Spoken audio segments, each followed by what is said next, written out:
I think a hero is someone who is brave and selfless and helps other people. Superman is the definition of a hero. Superman can solve big problems, do these world-stopping feats. Really, where his power is as an inspiration. If you think about Jerry Siegel and Joe Shuster, here were two young guys who were children of immigrant families writing about the experience of being the outsider, the underdog. This wish fulfillment that the underdog could be accepted, be a protector, and be a hero, and be embraced by the land that, as an outsider, he's come to. The ability to see through things, keep vision, all of these things that would just be the coolest to have. But on top of that, he's a good guy. He was the ultimate power fantasy. Kids coming out of the Great Depression literally had like no power, and for a dime they could read stories about this guy who had all the powers. I was about 14 and I heard a kid scream down the block, and I ran to help him. He had fallen off his bike. I picked him up and ran him home. He was in my arms, and I could feel the wind as I was carrying him, and I could almost hear the George Reeves Superman theme music running in the back of my head. It's no better feeling than feeling like you're Superman.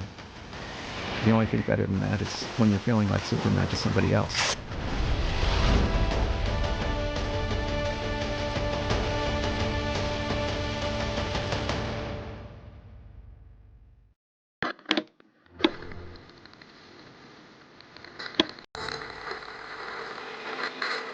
My first memory of the character is seeing a grainy, scratchy, black and white image of Superman. Clearly it was the old George Reeves Superman show from the 50s. Now it's probably 4. I don't know who that guy is. It's a guy flying around and it looks cool. I remember how thrilling the introduction was. It's a bird, it's a plane, it's Superman. I lived very close to the Griffith Observatory. Why do I know the image of the Griffith Observatory? And it was because of the black and white Superman series. Ah, Professor. Superman! I stopped watching it, though, after Superman and the Mole Men, because that just freaked me right out. Only Superman can fix it. He really didn't make that much impression, but I'll tell you who did, and that was Superboy. I remember as a kid seeing a Superboy comic with a really kind of disturbing cover. He was blind, and Crypto, the super dog, was his guide dog. It's a plane! It's a plane! It's Superman! When I was 15, I discovered the Fleischer Superman cartoons, and that made a tremendous impression on me. The best version of conveying confidence is letting the other person know that they're in good hands. That's what George Reeves' Superman conveyed. Now, it's all right. Take it easy. He made you feel good because just being there, he let you know that you were taken care of.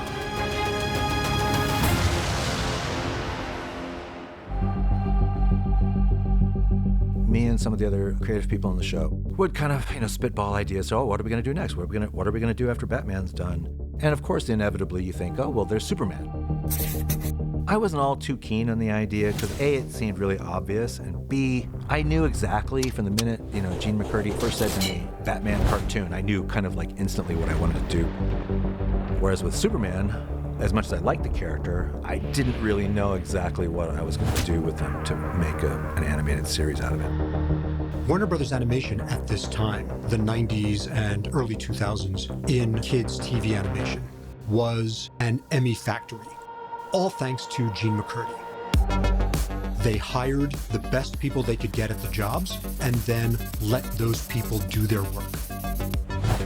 After Batman was finished, Steven Spielberg watched the Batman show and he really liked it. He said, I want to make a show with those guys. One of the pitches we developed was Freakazoid. Came up with the original idea and the design for it. That was the one that Steven really, really liked. My original idea was that it was going to be an action-adventure show with lots of humor. It kept becoming more of a humor show with some superhero elements in it. I didn't have a feel for it. I didn't think I was going to be able to execute that show to what Steven wanted it to be. Around that same time, Gene McCurdy would say, Kids WB is they're talking about doing a Superman show. Do you want to do a Superman show? And I'm like, yes. You had this great team that had just done mind-blowing work with Batman, whose hands were ready to take on this new project. We spent a lot of time trying to figure out what the character designs, learn the lessons that Beat has and apply them to this new show. And then for the background styling, we still kept it somewhat retro and somewhat Art Deco. It's not as dark and angular. Batman's world was dark and gritty, kind of film noirish, and Superman's world is bright, it's optimistic. So it was doing something very familiar, but it was a completely different switch, and we all welcomed the change.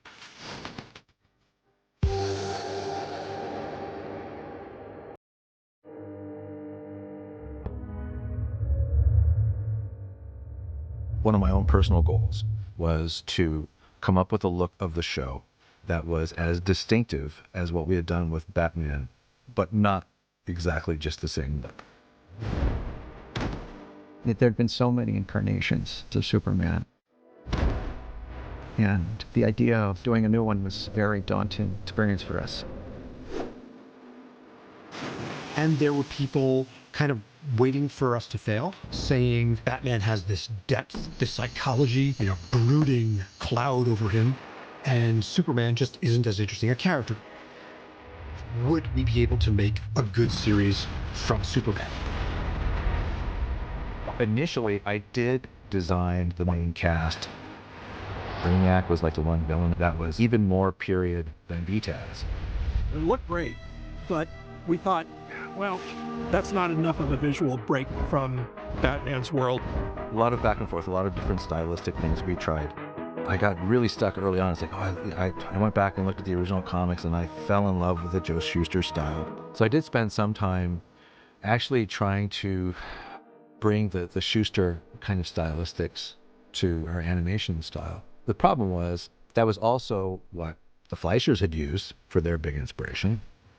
That's where the bar is set when you're doing animated Superman. It's like, there's Fleischer Superman. It's like, that's the level that you're never going to hit.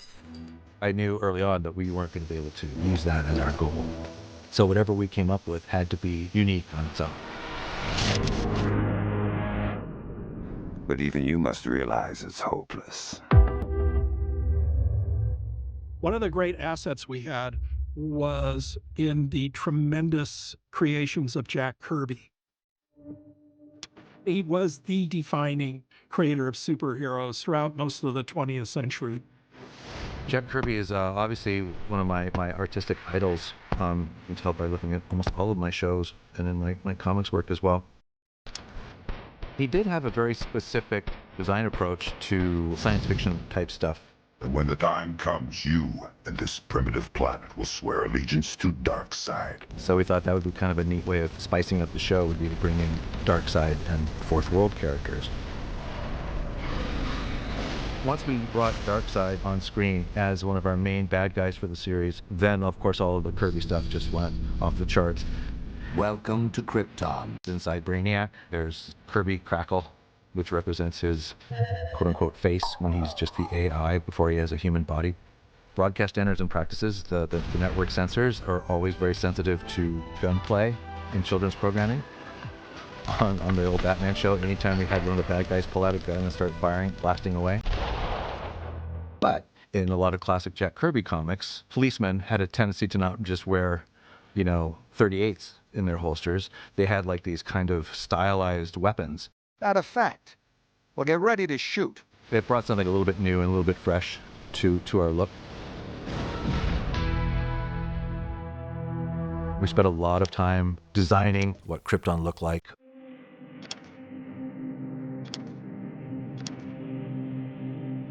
We did stick to a slight Art Deco styling for the background designs.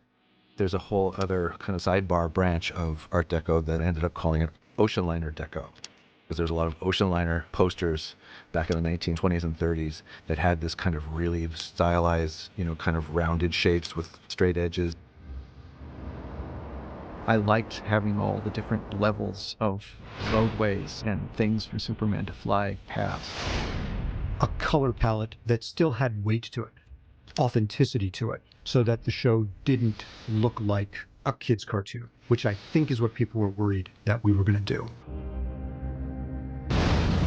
Vehicles. Didn't want to go back and do B-test style, so what can I do? What's different? So we came up with a bunch of different designs for Clark's car. We went a little bit futuristic with the vehicle designs. We knew for sure Lois was going to need a car to zip around town. It's not, you know, Jetsons futuristic, but it's slightly futuristic. It's actually a pretty neat little car. We did give Superman a spaceship.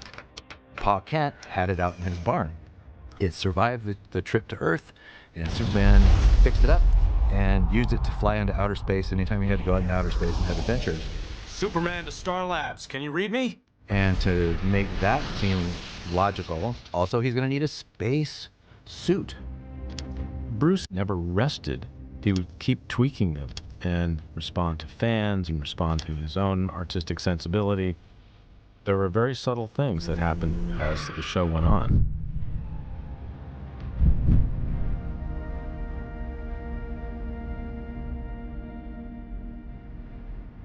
What's something new that we can do with this show? It's all been done. Artists.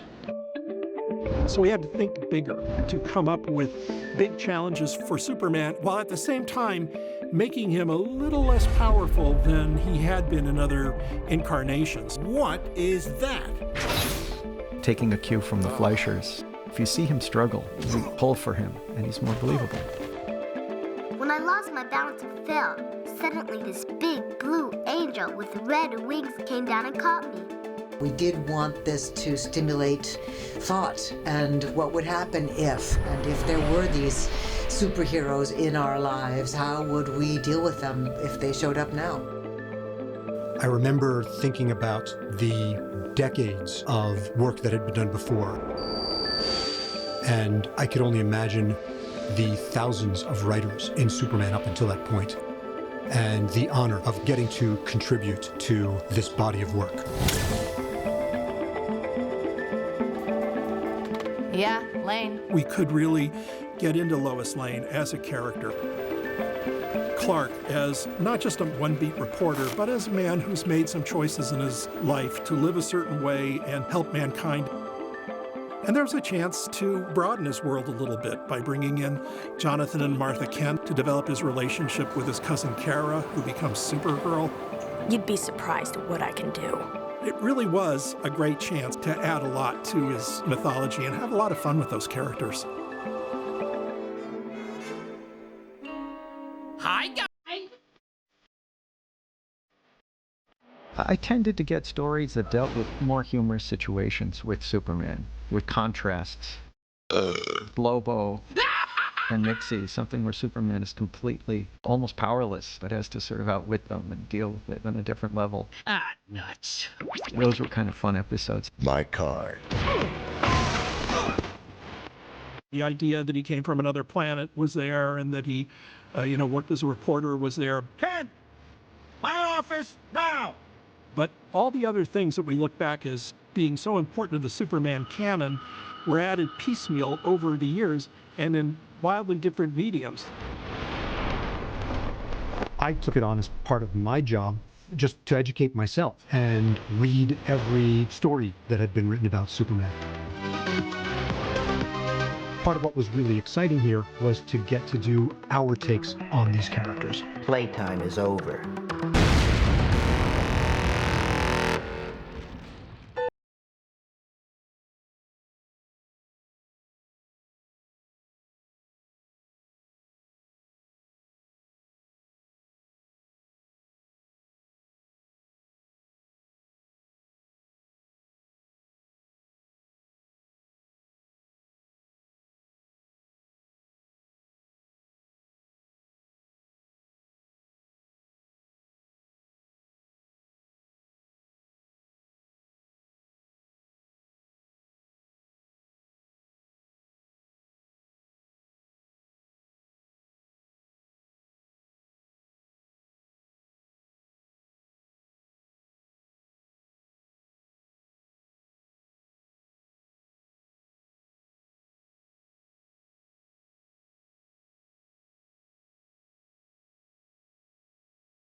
Having a selfless person like Superman needs a foil that is really challenging for him.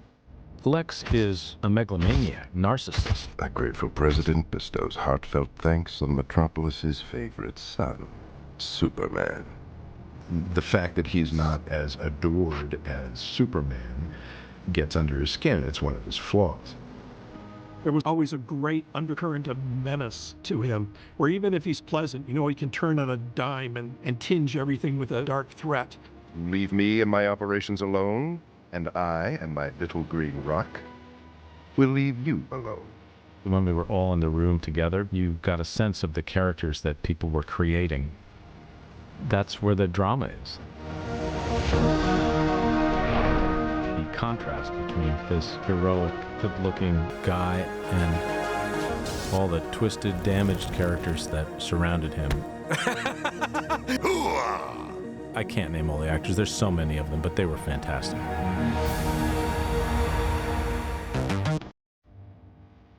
We had been playing with the psychological aspects of the villains on Batman and felt no reason to change on Superman. I'm not some infernal machine. I'm human. I need food and rest. We needed to make the villains relatable. Most of Superman's villains were kind of older, heavyweight businessmen. There's just a bunch of guys in suits. The villains in Superman are more about the external power that they wield. We still found new psychological, emotional origins for the characters. Leave me alone. I'm ready for that rematch. Why did they go so crazy? What is it that's making Superman be the point of their contempt? Toyman was another character who was kind of just a boring old guy in a suit in the comic. There's a guy that Glenn and Dan and I met at San Diego Comic-Con. He carries a dummy with him, and the dummy's name was George. The Toyman was a tragic one whose childhood had been ruined by ugly Mannheim. The bad man watched and laughed while the police locked the kindly toy maker in the dungeon. The poor little boy was bounced from foster home to foster home like a little toy that nobody wanted. Ultimately, he's sympathetic. There's no room for sympathy because he's so scary. You stole my toy! You spoiled my fun! Parasite seemed to me that he should start out as a character that was angry about being powerless. That's what drove him to become the villain that he became. When I touch somebody, I get strong. I absorb their energy. And that's really indicative of the kind of focus that Alan and Paul made sure we infused in all of our villains. Our villains were human beings first, for the most part, who were changed by technology or circumstance and became this villain. Take a wrong step, Mr. Kent? What?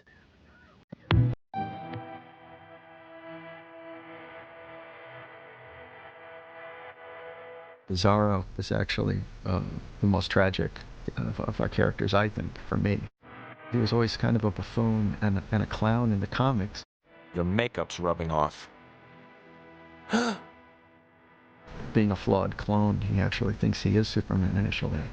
He looked like me. I no understand. Now he had this sad background, this pathos that wasn't quite there in the beginning. What am me? Bizarro was really fun for me to play because he doesn't know that he's participating in something that's so damaging. He is certainly damaged. Me? No, I'm Superman. So well performed by Tim Daly. Say, Lois. It's the only way to save your life. Metallo lost his humanity and he made a deal with Lex. I can't taste anymore. I can't smell. You don't know how this feels. It's driving me crazy. Well, well. Alien in my own backyard. And even Lex with all of his genius, could have used his powers for good, but became so obsessed with power. I control everything in this town, Superman. Your cooperation is not really necessary. The writers found ways to let us human beings identify with the villains and the heroes of this superhuman universe. What say you, Brainiac? One can appreciate Jor-El's hard work. However, he is still mistaken. Alan Burnett came up with the idea that Brainiac comes from Krypton, just like Superman does. Fewer beings who have the knowledge, the more precious it becomes. Brainiac is basically a sentient computer and knows that the planet is doomed and abandons Krypton. You're transmitting your memory to a satellite. You're saving yourself. That proved that Brainiac was a self-serving character. He shows up later in a humanoid form that he's made for himself. He becomes even more of a threat for Kal-El. There's always something that people will recognize in themselves, a flaw or even a virtue that can be exploited in all of the villains of Superman. He's coming. Who is? Darkseid. Darkseid is a lot like Lex Luthor in that he looks at Superman as something he can't control. Logically, he must destroy him. An episode called Tools of the Trade. That was our first hint of the fourth world to people who'd never read a comic book in their life. I mean, as they say in the comics, Darkseid is. You may call me Darkseid. He wants to utilize whatever Superman's got to accentuate his own power. There arose two worlds.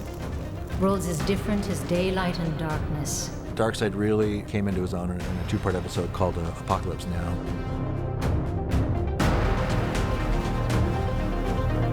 Doing a giant widescreen adventure story on a TV budget and schedule, we did not have much experience with at the time. Holy Hannah!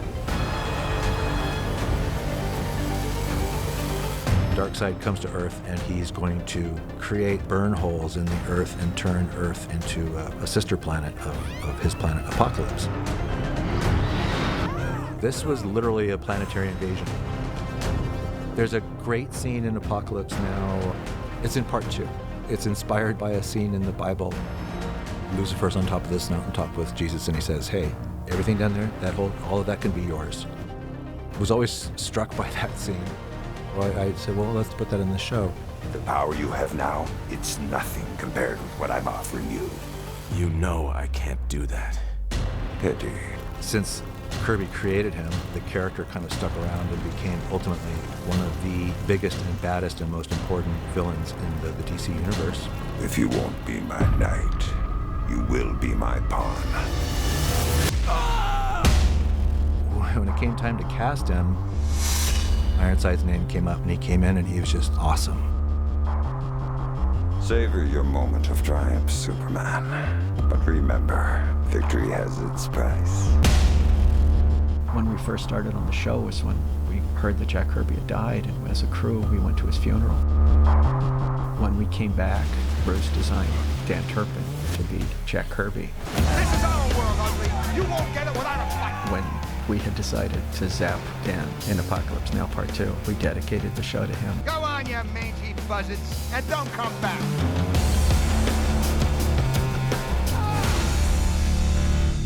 Dan!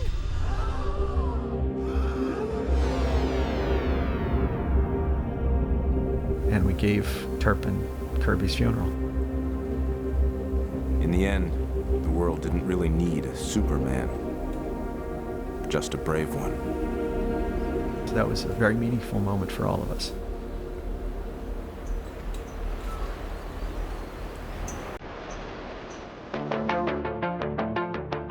I think that Superman the Animated Series, much like Batman, much like the original Animaniacs, much like a lot of the Warner Brothers shows at that time, just happened to be created at the right time. There were a lot of people who just found tremendous outlets for their creativity and their passion, and it brought a lot of people together. After the George Reeves black and white TV series, there was, of course, the wonderful Christopher Reeve movies. And then there wasn't a lot of Superman activity until our series. It was lightning in a bottle. Bruce insisted that we have an incredible team. Because you bring such light and such positive feeling to an endeavor like that, it's really going to be something that endures. Between Batman and Superman and the other shows that we did after, we did a couple of 100 episodes of shows that all fit within a persistent universe. We were never allowed to repeat ourselves. The bar was really high to keep bettering ourselves and keep learning new tricks. The show had scale, scope, and we also introduced new characters to the Superman mythos that people had not seen before, with the infusion of the Kirby world. It was really amazing, and it did make a huge impression on people. Let's finish it. Very well. This world dies now.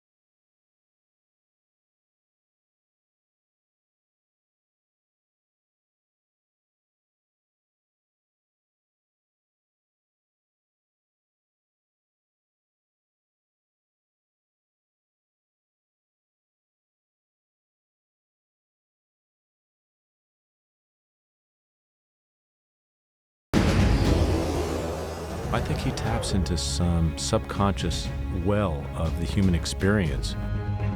It is important